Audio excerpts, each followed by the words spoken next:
જય હિન્દ મિત્રો, હું મિલન વરિયા. આપણી આ ચેનલ લર્ન ટુડે લીડ ટુમોરોમાં તમારું બધાનું હાર્દિક સ્વાગત છે. તો આપણે ભારતના બંધારણમાં કન્ટિન્યુ કરવાના છીએ.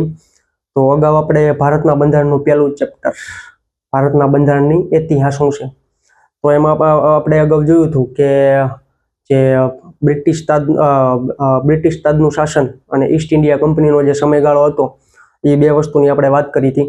તો એમાં ઈસ્ટ ઇન્ડિયા કંપનીનો સમયગાળો જે હતો એ આપણે કમ્પ્લીટ કર્યો હતો અને આપણે કંઈક બ્રિટિશ તાજનું શાસન એની વાત ચાલુ હતી અને એમાં અગાઉ આપણે 5 અધિનિયમ જોઈ લીધા હતા. અને બ્રિટિશ તાજનો જે સમયગાળો હતો એ ક્યાંથી ક્યાં સુધીનો હતો, તો 1858 થી 1947 સુધી જે બ્રિટિશ તાજનું શાસન હતું. હવે આપણે બ્રિટિશ તાજના શાસનમાં વાત કરીએ તો અગાઉ આપણે 5 અધિનિયમ જોઈ લીધા છે અને આજે આપણે 6થા અને 7મા અધિનિયમની કંઈક વાત કરવાના છીએ. તો એમાં આપણે જોઈએ કે 6થો જે અધિનિયમ આવ્યો, બરોબર, એ કયો હતો? તો સાયમન કમિશન આવ્યું હતું. શું આવ્યું હતું 6થું? આપણે જોવાના છીએ આજ 6થા નંબરનું સાયમન કમિશન. સાયમન કમિશન ક્યારે આવ્યું હતું? 1927માં. હવે સાયમન કમિશન લાવવામાં શું કામ આવ્યું, એના અધ્યક્ષ કોણ હતા, એમાં કોણ કોણ સદસ્યો હતા?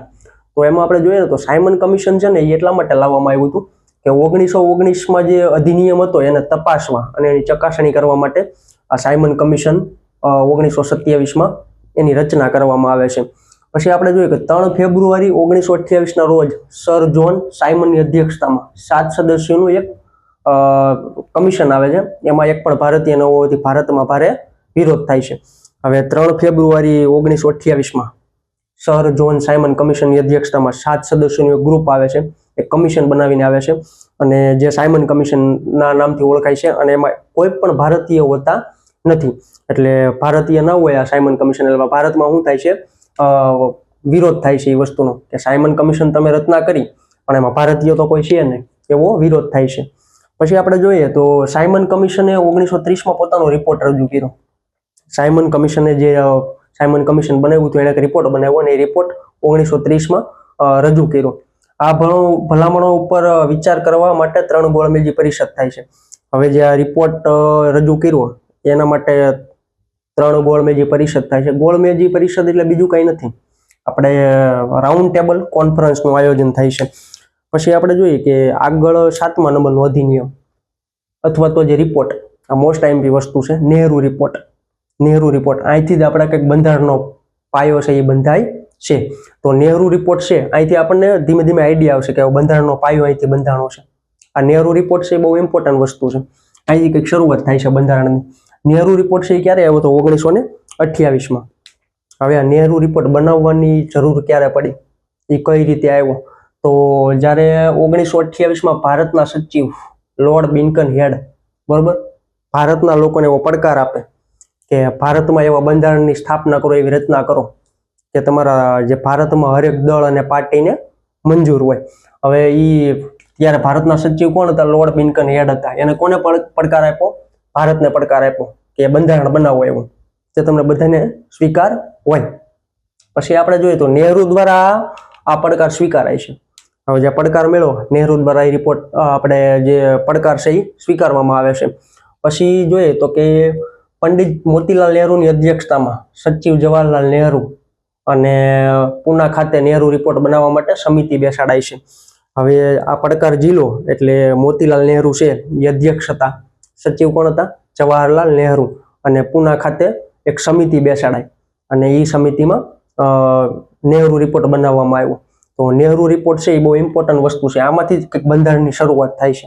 અહીંથી આપણને એવો અંદાજો આવશે કે હવે ધીમે ધીમે ભારતનો પાયો અહીંથી બંધાય છે, બંધારણનો પાયો જે બંધાય છે. આગળ આપણે જોયું તો ઈસ્ટ ઇન્ડિયા કંપનીની જોઈએ ને બધું, તો આપણને એમ થાય કે આ તો ઇતિહાસ ભણતા હોય ને એવું લાગે, પણ એવું નથી હોતું.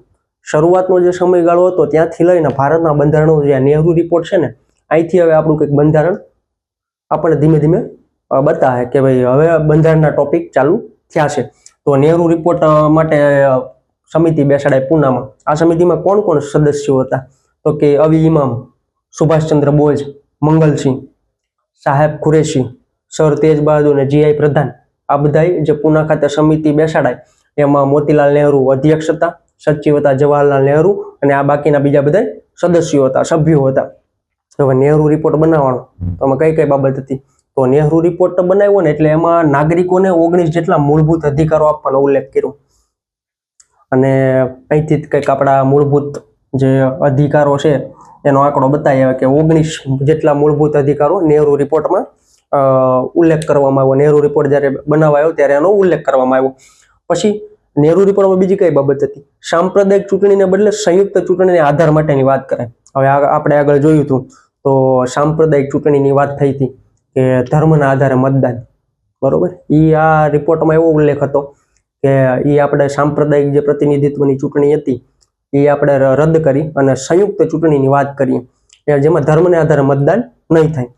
તો આ જે સ્ટેટમેન્ટ આવ્યું કે સંયુક્ત ચૂંટણી, એટલે કોંગ્રેસને તો મંજૂર હતું, કોંગ્રેસે સ્વીકાર કરી લીધો કે નહીં આ બરોબર છે, પણ મુસ્લિમ કોમ દ્વારા વિરોધ થાય છે કે સાંપ્રદાયિક ચૂંટણી તમે પ્રતિનિધિત્વ વાળી જે ચૂંટણી છે એ નાબૂદ ના કરી શકો. એટલે નહેરુ રિપોર્ટમાં આ બાબતનો સમાવેશ થાય છે અને અહીંથી આપણા બંધારણનો કંઈક પાયો બંધાય છે. નહેરુ રિપોર્ટ છે ને એને બંધારણની બ્લુ પ્રિન્ટ કહેવાય છે. એટલે એ આગળ આવશે આપણે. તો નહેરુ રિપોર્ટ છે એ બહુ ઇમ્પોર્ટન્ટ વસ્તુ છે. અને જો મિત્રો તમે આ ચેનલ ઉપર નવા હોવ તો આ ચેનલને સબસ્ક્રાઇબ કરી દો, બેલ આઇકન દબાવી દો, લાઇક કરી દો અને મિત્રો સાથે શેર કરી દો, જેથી કરીને અહીંયા કોઈ પણ લેટેસ્ટ અપડેટ આવે, કોઈ પણ નવો લેક્ચર આવે, કોઈ પણ અવનવી માહિતી આવે તો તમે એનાથી અવગત થઈ જાઓ. તો આપણે આજે આટલું જ રાખશું. લેક્ચર 8 અહીંયા કમ્પ્લીટ કરીશું અને આગળ લેક્ચર 9 જે આવશે અને એમાં આપણે આગળ આ બ્રિટિશ તાજનું શાસન, જે હવે થોડોક જ પોર્શન બાકી છે, પછી બંધારણ સભાનું ચેપ્ટર આવશે, ચેપ્ટર 2 બંધારણ સભા.